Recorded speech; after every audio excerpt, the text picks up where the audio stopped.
So cerebral tumors, cerebral arteries, cerebral strokes, pretty much there's no treatment for them. As far as I know, I'm not a neurosurgeon. Nothing that's, you can be rooting around in it like we saw that guy on that video on YouTube. Okay, so speaking of brainstem, here's the other part. Why does that look like a dinosaur? Looks like a little alien, doesn't it? Yes. Let's list some of the parts here. Okay. On page 154, you can see a good picture of this. I'm going to erase this real quick. So we're going to start from the top to bottom, meaning like the midbrain is more superior than the medulla oblongata, right? In terms of anatomy. Yeah.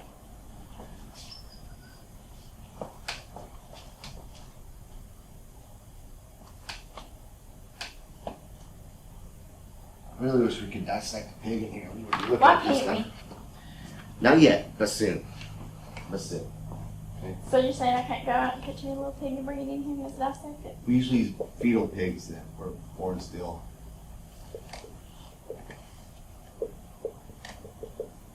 Midbrain. Pons. What's the next one?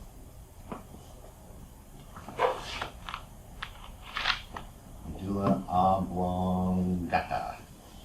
So remember, brainstem, a lot of involuntary functions happen there. Like I said, our heartbeat, respirations, some communication with our cerebellum is in here. And if I'm moving and I need to determine where a baseball is going to end up in space and time at the same time to reach out and grab it, my higher brain function that's telling my body to move and my vision is being processed and I can feel the wind and all that stuff has to talk to the brain part that does not take input from me. And they have to communicate. And so midbrain does that. Okay?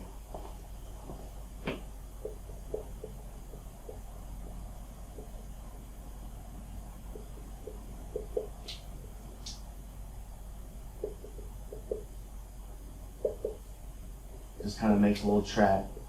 Not kind of makes a little track. I'm really simplifying these things, but it's just a connection between the upper and lower brain. And then the pons does between brain and spinal cord.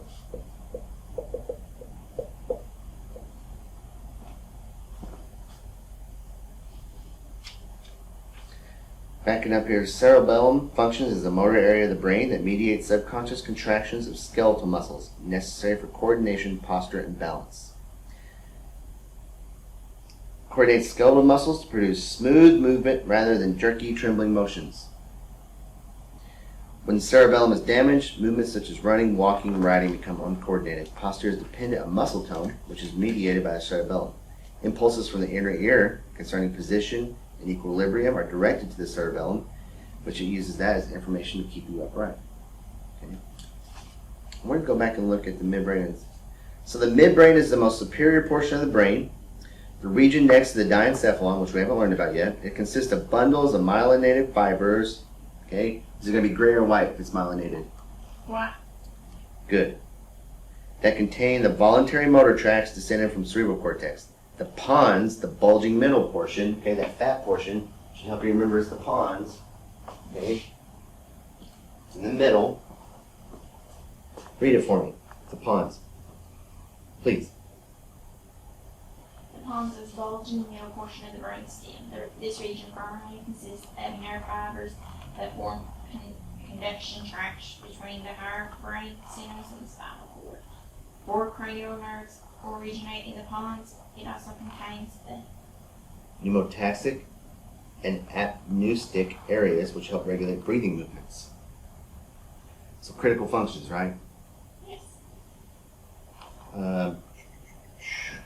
Let's look here. I'm looking at the pons. I can see some cranial nerves here.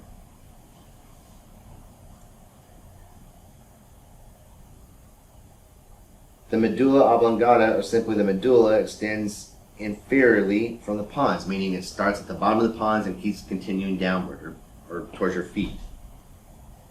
It is continuous with the spinal cord at the foramen magnum, which is the huge hole in the bottom of your skull. All the ascending sensory and descending motor nerve fibers connecting the brain and spinal cord pass through this medulla. Most of the ascending fibers cross over from one side to the other and vice versa. And this is known as decussitation. Desuscitation. I'm not sure how to pronounce that. Okay, so you always heard you got left brain and right brain, right? Right. Somebody has a stroke. Here's their eyeballs and their brain. Somebody has a stroke on this side. That means this side is not going to work. Right. Okay. Well, it's in this area, this medulla, where these nerve fibers cross over, called decussitation or desuscitation. All right. Hint, hint, hint. Bolded word, page 155. Because they crossed over, the brain controls motor functions on the opposite side of the body. 3 vital centers are contained in this medulla that control visceral activities. The cardiac center, which we can guess what that does, right? Controls your heart. Heart rate and contraction strength. A vasomotor center, which regulates blood pressure by effecting changes in blood vessel diameter, and the respiratory center, which acts as centers in the pons to regulate the rate, rhythm, and depth of breathing. Other centers are involved in coughing, sneezing, swallowing, and vomiting. Okay, all primitive reflexes that kind of keep us alive, right?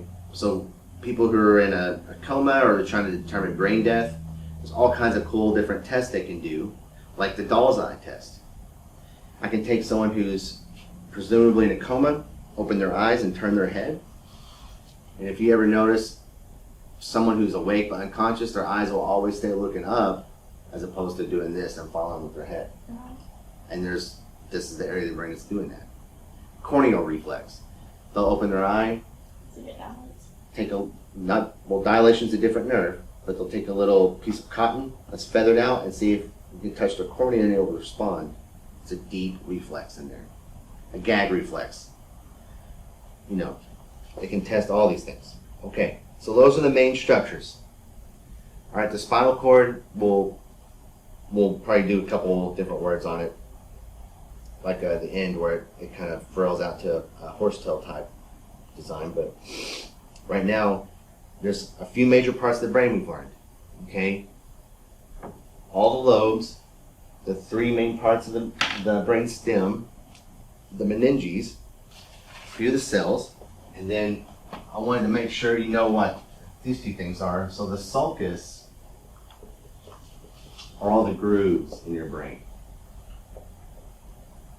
And the gyri is what's the word I'm looking for?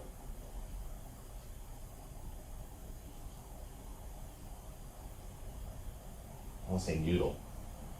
I'll say these are the peaks, these are the valleys. So you've got those grooves and waves in your brain. Yeah. Okay. Kind of like mountains. Gyri and sulcus, or sulci is for plural for sulcus. So you don't have to say grooves. You can say the gyri and the sulcus.